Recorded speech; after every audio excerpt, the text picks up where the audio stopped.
Coucou les merveilles, c'est Chloé. Je voulais vous faire dans cette vidéo un retour d'expérience sur l'oracle akashique de Sophia Pastor parce que ça m'a été beaucoup demandé au moment où je vous ai fait la présentation de cet oracle.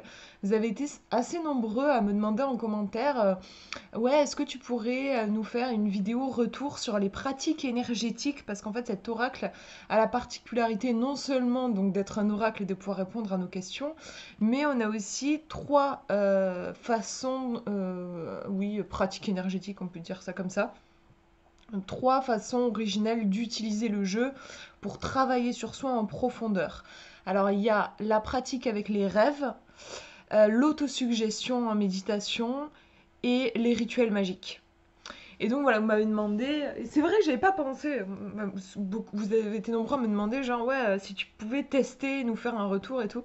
Et vous avez bien fait de me le proposer parce que je j'aurais pas forcément pensé de vous faire un retour comme ça sur l'expérience que j'ai eue du jeu. Donc j'ai pris le temps, je voulais pas me précipiter, j'ai voulu faire ça bien, avoir euh, plusieurs exemples, enfin pratiquer plusieurs fois pour pouvoir vraiment vous faire un bilan. En tout cas, avec la distance, vraiment, je vous l'avais dit quand je vous avais présenté le jeu, que c'est un jeu qui j'ai failli passer à côté parce que de base, en fait, c'est marrant, j'étais pas attirée par les illustrations. Et puis quand j'avais vu là juste sur le livret, en fait, en plus là, on n'a pas vraiment les cartes en entier, on a juste un zoom. Vraiment, ça m'évoquait pardon, pas grand-chose. Et en fait, je l'avais vu en boutique, j'étais passée devant, je ne l'avais pas acheté en fait. C'est marrant, c'est des jours après, je me dis, mais il y a quand même cette sortie. Bon, et peut-être que, enfin voilà, je suis repartie, bon, du coup là, je suis allée sur Internet et j'ai essayé de voir, d'avoir des zooms sur des, parce que à l'époque, j'avais pas trouvé de review, des zooms sur le livret, tout ça, et finalement, en fait, bon, je l'ai pris et heureusement parce que vraiment, là, je peux vous le dire, en plus, du coup, avec la distance, ma passion pour ce jeu ne s'est absolument pas amoindrie avec le temps. Vraiment, je le trouve extrêmement complet, extrêmement riche. J'adore la diversité des thèmes abordés.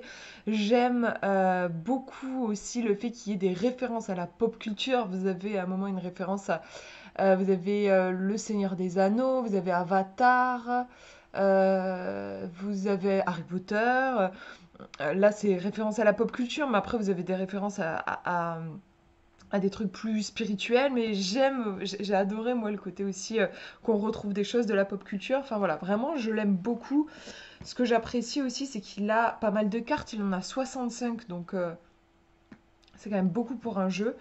Et j'ai vu que Sophia Pastor allait sortir un nouveau jeu, je crois, sur l'astrologie. Du coup, je l'attends vraiment avec impatience parce que j'ai vraiment un coup de cœur pour le travail de cet auteur. Et donc, pour vous expliquer, alors, donc je vais ouvrir et regarder pour vous montrer en fait qu'on se mette un petit peu dans le bain. Voilà, vous avez en fait pour chaque carte, par exemple la opus, non, on reprend la carte opus. Vous voyez, j'adore vraiment, il y a énormément de travail qui est fourni avec un petit poème aussi, j'adore. Vraiment, ça permet d'avoir un flash tout de suite de l'énergie de la carte. Donc vous avez beaucoup de textes déjà à lire. Après, vous avez des associations. Et ensuite, alors c'est pas le cas pour toutes les cartes, mais pour la plupart, vous avez un petit paragraphe sur le travail spirituel. Alors pourquoi c'est pas le cas sur toutes les cartes? C'est parce qu'il y a des cartes qui sont vraiment négatives entre guillemets, c'est-à-dire qui vont vraiment explorer des énergies sombres et du coup il n'y a pas de travail spirituel proposé parce que moi, en fait, franchement, je trouve qu'on aurait très bien pu, parce que des énergies sombres, on peut faire du dark shadow, du travail de l'ombre, euh, du, comment je dis dark shadow, mais c'est, enfin bref, c'est un film. Enfin en anglais, je sais plus, c'est un terme, shadows work, bref, du travail de l'ombre. Et mais là, apparemment, c'est pas proposé. Je sais qu'il y en a quelques-unes des cartes vraiment qui sont dark et où c'est pas proposé. Bon, trouve, je vais pas vous trouver d'exemple, mais sur 90% des cartes, vous avez un travail qui est proposé. Alors donc, trois propositions, comme je vous disais. Vous avez méditation et autosuggestion. Donc, par exemple, pour cette carte-là, du coup, pour Ishtar, vous avez méditation féminine, sensibilité. L'influence onirique, donc là c'est pour travailler avec les rêves, révélation sur un personnage féminin. Donc en gros là ça vous dit que si vous voulez travailler avec cette carte en rêve, eh ben, vous allez pouvoir avoir des révélations sur un personnage féminin. Et pratique rituelique, donc on pourrait dire pratique de la magie, invocation à la déesse Ishtar, rituel féminin, culte babylonien. Donc à chaque fois ce sont des propositions qui vous sont faites sur chaque carte. Et à la fin, donc, elle vous explique, parce que là, comme ça, on pourrait se dire c'est bien beau, mais on comprend pas trop comment utiliser tout ça.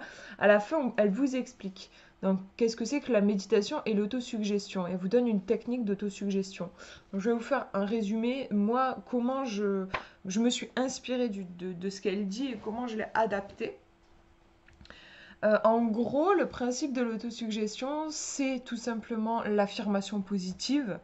Vous savez, je sais qu'il y a des gens qui se mettent des post-it à côté du miroir, sur le miroir de la salle de bain, par exemple, le matin, pour se répéter des choses positives, par exemple. Si vous êtes en manque d'estime de vous-même ou si vous n'avez pas confiance en vous, et ben avoir des phrases du genre je m'accepte infiniment comme je suis, j'ai pleinement confiance en moi, je sais que je peux tout réussir, je sais que mon potentiel est illimité. Voilà, des choses comme ça. Euh, les affirmations positives, moi de base, je suis pas très friande de ça. C'est quelque chose, je pense qu'il faut qu'on trouve chacun. Enfin, moi j'adore le développement personnel, la spiritualité, je m'intéresse à tout, mais il y a des choses qui résonnent plus ou moins. Et pour moi, ça fonctionne pas des masses. L'affirmation positive, je sais qu'il y a des gens, ils sont accros à ça. Enfin, il y a des gens qui adorent ça et vous diront que ça a transformé leur vie et c'est sûrement vrai. Mais moi, dans mon expérience, l'affirmation positive, c'est vraiment quelque chose qui fonctionne pas. Parce qu'en fait, ça sert à rien de toute façon de réciter des phrases si vous n'y croyez pas. Euh, et moi, par exemple, j'ai un truc, j'ai eu du mal. Et d'ailleurs, on parle de reprogrammation et j'aime pas le terme. J'ai l'impression de me traiter comme un ordinateur. Bon, il y a des gens qui ça dérange pas, mais moi, j'aime pas. Et il y a quelque chose, j'ai l'impression avec l'affirmation positive, c'est comme si je me martelais, comme avec un tampon encreur. J'ai l'impression que j'essaye de m'imprimer un truc et je tape, j'appuie tous les jours parce que l'affirmation positive, c'est d'être vraiment répétitif jusqu'à ce que ça rentre. Et chez moi, ça ne fonctionne pas. C'est même désagréable en fait. Et clairement, si vous faites, pour moi, hein, si vous faites une pratique pour aller mieux et que c'est juste désagréable, c'est qu'il y a quelque chose qui ne va pas. À un moment donné, euh, il faut que si c'est agréable, si vous êtes bien justement quand vous formulez ces affirmations positives, c'est que oui, il y a quelque chose qui fonctionne. Mais clairement, moi, c'est pas mon cas. Et là, dans ce qu'elle propose dans cet oracle, en fait, euh, l'autosuggestion, donc, c'est de l'affirmation positive, mais qui vient dans un espace méditatif, dans un espace de méditation profonde. Et j'ai trouvé ça intéressant parce que moi, clairement, comme je vous disais, me lever le matin et aller devant mon miroir, regarder mon miroir, enfin me regarder dans le miroir et dire un truc, une affirmation positive, en fait j'ai mon mental qui résiste. Parce que c'est quelque chose, je n'y crois pas, donc je peux me le répéter comme un perroquet autant de fois, voilà, ça ne fonctionne pas pour moi. Là, la différence, c'est qu'on vous propose d'être dans un état de profonde méditation, donc on n'est plus dans l'ego, on n'est plus dans le mental, on est dans quelque chose de plus émotionnel, de plus instinctif, de plus inconscient peut-être aussi. Donc je me suis dit, oui, pourquoi pas, ça peut être intéressant. Donc moi, il me semble que dans le livret, elle vous explique, en gros, vous pouvez, pour rentrer dans cet état de méditation, euh, tout simplement commencer à respirer, vous concentrer, enfin commencer à respirer, on respire toujours, mais vous concentrer sur votre respiration, enfin voilà. Ça commence beaucoup par ça, en général, toutes les méditations, la respiration est très importante. Encore un truc sur lequel je bloque, j'ai pas mal de difficultés avec la respiration consciente. Juste le fait de respirer, enfin à chaque fois que j'ai essayé de faire des méditations où il fallait se concentrer sur ma respiration, ça crée chez moi, c'est assez étrange, ça crée chez moi une angoisse, une réelle angoisse. Euh, donc c'est hyper désagréable et une panique. Alors là où c'est censé me détendre, moi quand je me concentre sur ma respiration, je fais de l'hyperventilation, ça me justement, j'arrive pas à être dans une respiration détendue. Donc compliqué là aussi. Donc j'ai adapté du coup le l'exercice. Moi, par contre, un truc qui fonctionne bien, que j'avais bien aimé, c'est qu'à un moment dans ma vie, j'avais fait de l'hypnose. Bon, honnêtement, j'avais fait de l'hypnose parce que j'étais en dépression et franchement, ça m'avait pas du tout aidé. Mais j'avais fait un exercice que j'avais trouvé intéressant. D'ailleurs, c'est un peu d'autosuggestion déjà en soi. Je vous en avais déjà parlé dans une vidéo. Le truc, c'est en fait de vous dire, d'imaginer un escalier. Vous imaginez un escalier et vous vous dites donc je suis en haut de l'escalier. L'escalier, il a 9 marches. Je vais descendre chacune de ces marches. Et quand je serai en bas de l'escalier, et là vous pouvez poser une intention. Par exemple, quand je serai en bas de l'escalier, je serai totalement détendue. Moi par exemple, c'est un exercice que j'aime faire quand je suis... Heureusement, ça m'arrive pas souvent, mais dans les transports en commun, je peux me sentir mal, notamment les métros, quand il y a beaucoup de gens autour de moi. Ou un espace voilà, à l'extérieur où je sais pas, je vais me sentir en insécurité. Je me dis, j'imagine cet escalier et je me dis quand je serai descendue en bas de cet escalier, par exemple, je serai détendue et en sécurité. Alors que par exemple dans le métro, je commence à sentir que j'hyperventile, j'ai le cœur qui bat vite, je me sens très mal. Et du coup, à l'inverse, là, je vais dans quelque chose de positif, c'est-à-dire je suis détendue et en sécurité. Mais il faut que je descende l'escalier. Et du coup, pour ça, alors il y a un peu de respiration, mais là, pour moi, ça va, parce que je sais pas, je l'associe aussi à une image mentale. Déjà, ça m'aide. Euh, et puis, ça dure pas trop longtemps non plus, parce qu'en fait, juste vous comptez, vous décomptez euh, par rapport à 10, en fait. C'est-à-dire, vous faites 10, je suis en haut. Ensuite, 9, je descends d'une marche. Et en fait, à chaque fois, donc, vous faites. Donc, je suis là. Si je fais. J'inspire. J'expire. 10. Ensuite, j'inspire. J'expire. 9. Et vous descendez, en fait. Vous recommencez. Vous inspirez. Vous expirez. 8. Vous inspirez. Vous expirez. 7. 6, 5, 4, 3, 2. C'est marrant, quand j'arrive à peu près à 3, en général, je commence à sentir en effet qu'il y a la détente qui s'installe vraiment. Vous savez en fait, quand vous allez arriver à 0, vous serez détendu en fait. C'est déjà de l'autosuggestion. Et hop, du coup, voilà, je descends et 0, paf, ça y est, je suis détendue. Donc là, moi, par exemple, pour faire cette méditation par rapport à l'autosuggestion avec les cartes, euh, je me, je me disais, je me mets en contact avec mon monde intérieur. Quand je serai descendue à 0, je serai vraiment en contact avec mon monde intérieur. Donc je descends mes marches. Une fois arrivée en bas, moi je vous dis comment ça s'est présenté pour moi. Je suis assez visuelle, j'ai beaucoup d'images qui viennent et pour moi, je sentais que j'étais pas encore arrivée vraiment au cœur de mon être.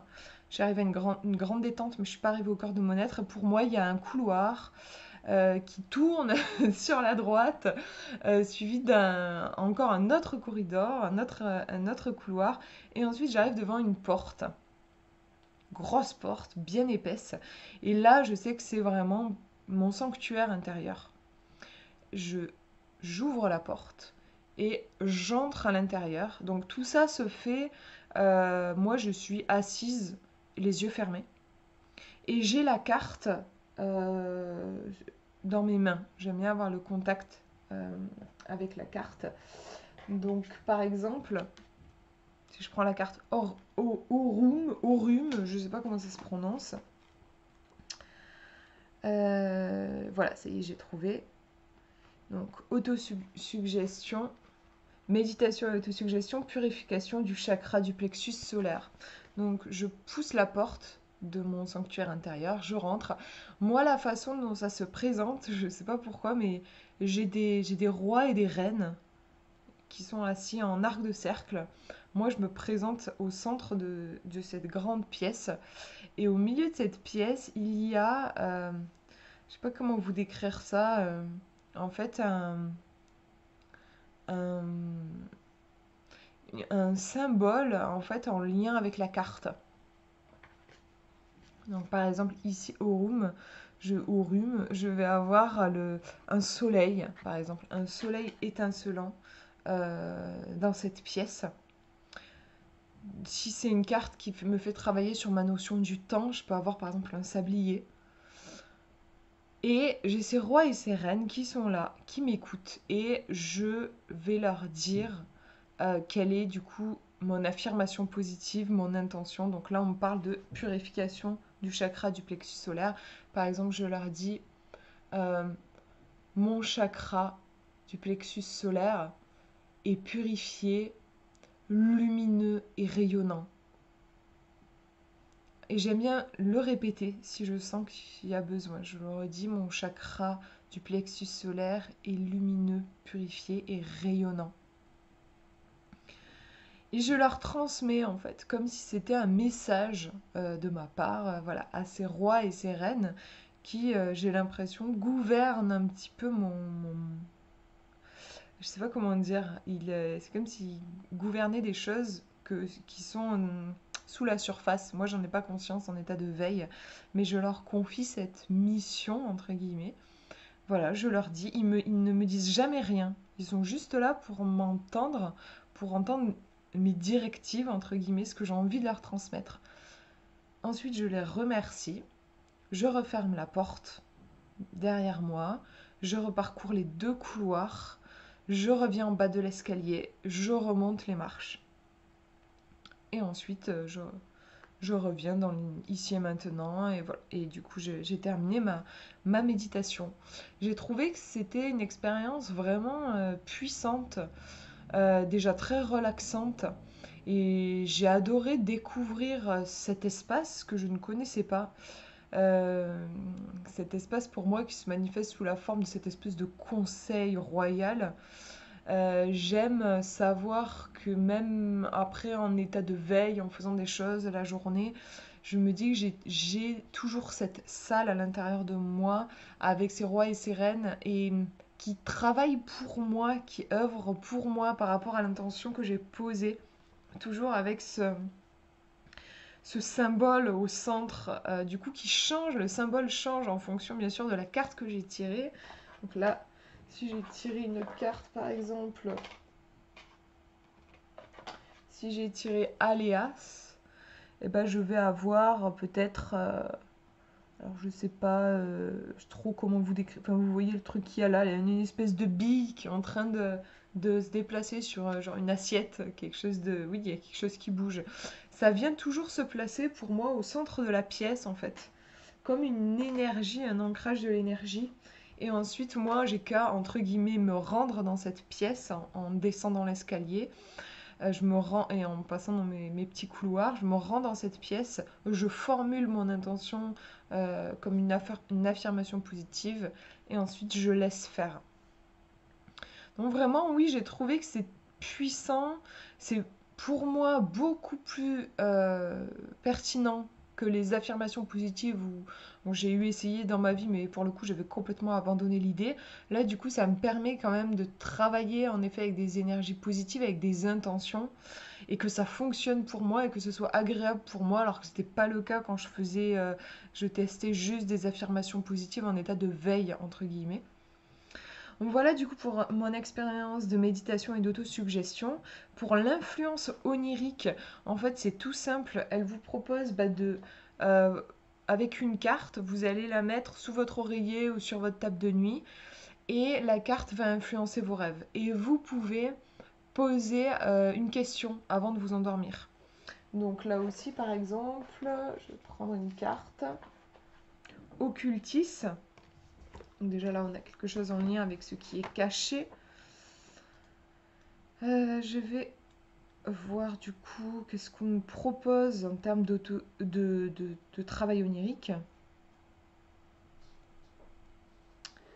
Hop, hop, hop. Excusez-moi, je sais pas, je suis lente.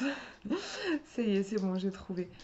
Euh, donc là, on nous dit l'influence onirique, c'est une carte qui va vous permettre de révéler des secrets. Donc, bah, je vais réfléchir, par exemple, euh, quelle est... alors ça peut être juste, je prends la carte avec moi, je la mets sur ma table de nuit et je vais lui demander de me révéler un secret. Dans mes rêves, ça peut être ça. Ou ça peut être, par exemple, j'ai l'impression que j'ai envie de travailler sur quelque chose de précis. Par exemple, j'ai l'impression que, je sais pas moi, une amie me cache quelque chose. J'ai essayé de lui parler, mais il y a l'impression qu'il y a un truc qui est pas clair. Je le sens. Et j'aimerais du coup que l'occultiste révèle ce qui se passe. Je sens qu'il y a quelque chose en lien avec cet ami. J'ai eu beau essayer de lui en parler, voilà, et mon intuition persiste. Donc je vais utiliser cette carte pour me révéler ça. Donc juste avoir une intention liée à la carte. Ça peut être une question précise ou pas. Si vous n'avez pas de question précise aussi, vous pouvez juste demander à ce que Occultis se manifeste dans vos rêves. Et là, vous restez open, voir ce qui peut arriver.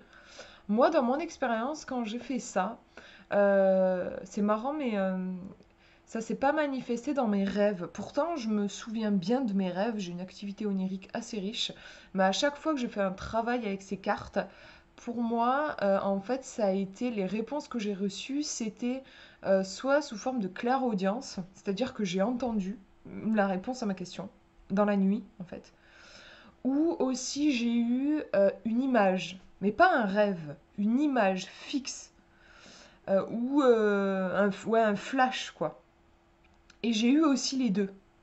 Une image et l'audio, une voix qui m'expliquait en gros ce qui se passait.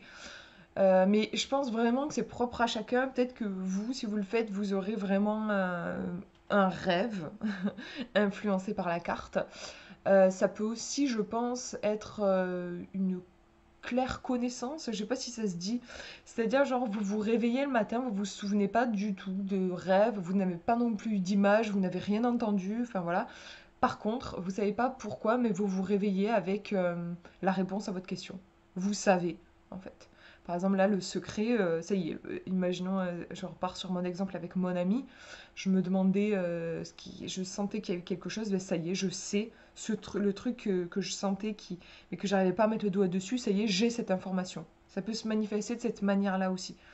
Après, pour moi, dans mon expérience, ce travail onirique, ça demande pas mal de concentration.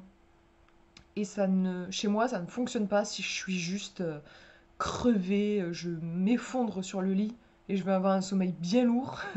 En général, là, ça ne fonctionne pas. Et si jamais après ça fonctionne pas, rien ne vous empêche de répéter. Il me semble que dans le livre, elle dit de le tester pendant 3 nuits, je crois. Enfin voilà, des fois, on peut être, par exemple, moi ça m'est arrivé d'avoir un sommeil très lourd et d'être juste épuisée.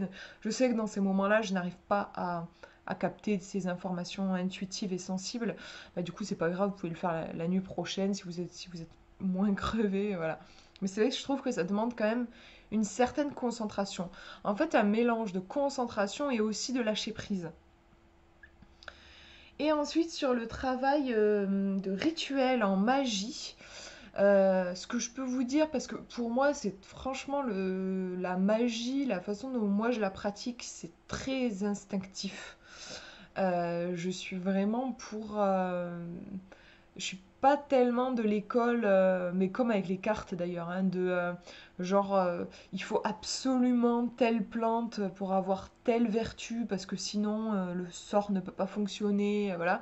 Moi je suis plus, je vais prendre tel ingrédient parce que pour moi il représente telle chose, parce qu'il a telle charge énergétique pour moi au niveau émotionnel, au niveau de mes souvenirs, il me rappelle tel truc, voilà. Je fais pareil avec les cartes. C'est vrai que pour moi, entre une carte de tarot où je connais la signification traditionnelle, mais moi, quand je regarde l'illustration, ça me raconte tout autre chose. Entre les deux, bah, je vais plutôt aller je vais plus faire confiance à mon feeling que comment dire, à la signification théorique concrète de la carte. Après, hein, franchement, souvent les deux se complètent.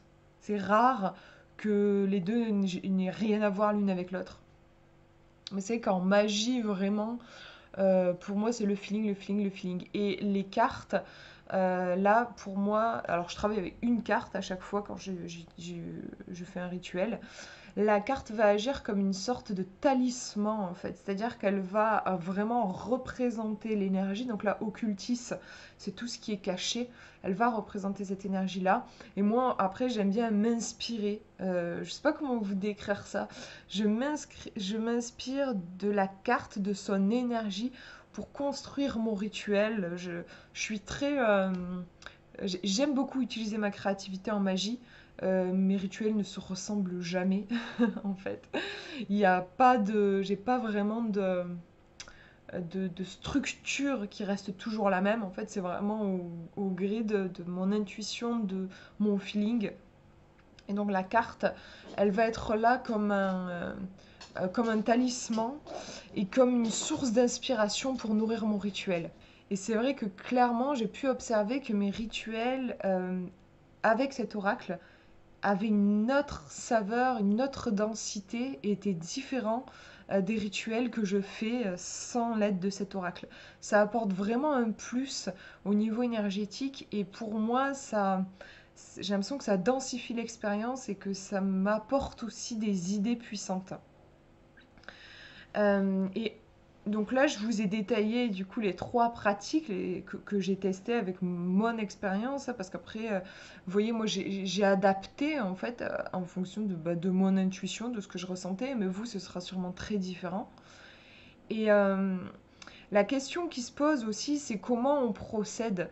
Est-ce que on va avoir envie, par exemple, de faire un travail, je sais pas moi, j'ai envie de faire un travail sur la confiance en moi en ce moment, parce que voilà, je suis en baisse de confiance.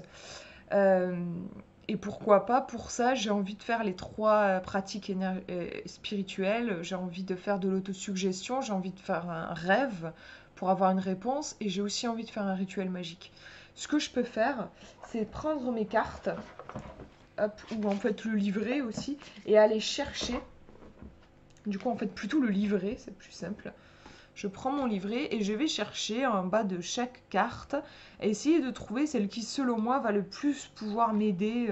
Moi, là, je pense par exemple, je connais un peu Alexandre. Je crois que voilà, Alexandre. Voilà, je vois que on me dit méditation et autosuggestion, motivation et confiance en soi, influence onirique, rêve optimiste et motivant, pratique rituelique, rituel de gloire et de succès. Voilà, je me dis c'est parfait, c'est exactement ce qu'il me faut. Donc je vais utiliser cette carte. Mais vous avez un autre chemin qui est possible et moi c'est ce que je préfère parce que je trouve que on est moins dans un risque d'ego et du mental qui cherche à contrôler. C'est-à-dire que je vais interroger le jeu. Vous voyez, je vais vous montrer et je vais vous expliquer vraiment en quoi pour moi c'est très différent et après c'est à vous de choisir, mais pour moi je préfère clairement la deuxième méthode. Par exemple, donc là j'ai envie d'avoir confiance en moi et je demande une carte qui puisse m'aider pour retrouver cette confiance en moi. Une carte avec laquelle je vais pouvoir travailler. Et j'ai Akar qui apparaît avec un cœur. Donc je la connais pas, mais je vois il y a des alliances ici. Donc déjà j'imagine que elle va m'aider à travailler sur le cœur, sur le relationnel, peut-être sur ma relation aux autres. En tout cas, vous voyez que il y a quelque chose de moins évident entre guillemets pour le mental. Je vous ai montré la carte Alexandre. Alors là, ok, on est vraiment dans la confiance en soi. Là, pour le coup, bon, le mental se dit ouais, pourquoi? Donc, on va chercher dans le livret. Et on nous dit, ouais, c'est une carte qui unit. C'est une carte qui parle d'union, d'association, de collaboration, joindre, lier, regrouper et unir. Du coup, déjà, en fait, je trouve ça intéressant. Ça me fait déjà faire un travail sur moi. Ma confiance en moi, apparemment, elle est reliée aussi à ma capacité à me laisser toucher par les autres. Et c'est vrai que moins j'ai confiance en moi, moins je m'ouvre, moins j'ose rentrer en contact avec les autres, plus je m'isole. Donc déjà, en fait, c'est en train de me répondre, ça fait comme un petit tirage. Et du coup, je me dis oui, ça peut être intéressant pour moi de travailler avec Akar par rapport à cette problématique de confiance en moi. Et donc ensuite, je vais voir. Et on me dit en méditation et en autosuggestion, ça va m'aider à avoir cette connexion relationnelle. En influence onirique, je vais pouvoir travailler sur l'union astrale. Et en pratique rituelique, je vais pouvoir avoir des rituels amoureux et amicaux. En tout cas, bon, après, vous pouvez toujours, comment dire, pas changer, mais interpréter, voilà, la rituel amoureux et amicaux. Oui, moi je dirais ici, je vais faire un rituel de connexion en fait, pour m'aider à me connecter et je pense autant à moi qu'aux autres. De toute façon, c'est relié.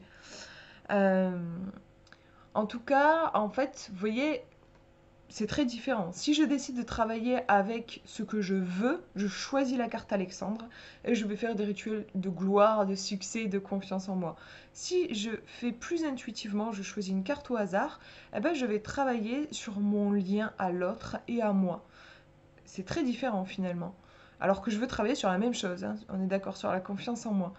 Donc en fait, on pourrait dire que dans le premier cas, je vais travailler sur ce que je veux quand je choisis la carte consciemment. Et dans le deuxième cas, je vais travailler sur ce dont j'ai besoin, en fait. Comme je vous disais, quand je tire à quart alors que j'ai demandé quelque chose en lien avec la confiance en moi, ça trouble mon mental. Il comprend pas. Lui, il sait ce qu'il veut. Par contre, il sait pas ce dont il a besoin. Très souvent, c'est plus difficile à identifier. Et moi, franchement, dans mon expérience, je me suis rendu compte que il était bien plus précieux d'aller vers ce dont on avait besoin plutôt que d'aller vers ce qu'on veut. Donc moi, c'est cette deuxième méthode que j'utilise. À chaque fois, je vous ai parlé donc de mes expériences en autosuggestion, en travail onirique et en magie. Je n'ai jamais choisi consciemment une carte. J'ai toujours en fait juste demandé, posé parfois une intention ou juste demandé quel rituel j'avais besoin de faire. Et j'ai choisi au hasard une carte et je l'ai laissé me guider. Voilà, je vous dis juste moi la façon dont je procède. Après, bien sûr, si vous avez envie, vous, de choisir vraiment une carte pour travailler avec, si c'est votre façon de procéder, bien sûr, écoutez-vous. De toute façon, c'est toujours le plus important. S'écouter et faire ce qui vous fait vous sentir bien, en fait, ce que je vous disais en début de vidéo. Donc voilà pour du coup ce partage. J'espère que ça vous aura plu, que ça vous aura aidé aussi à peut-être à voir où vous vous situez, s'il y a des choses que j'ai évoquées qui vous parlaient, d'autres qui vous parlaient moins, si ça peut vous aider dans votre propre pratique, j'en serais vraiment ravie. Je vous fais de gros bisous, prenez bien soin de vous.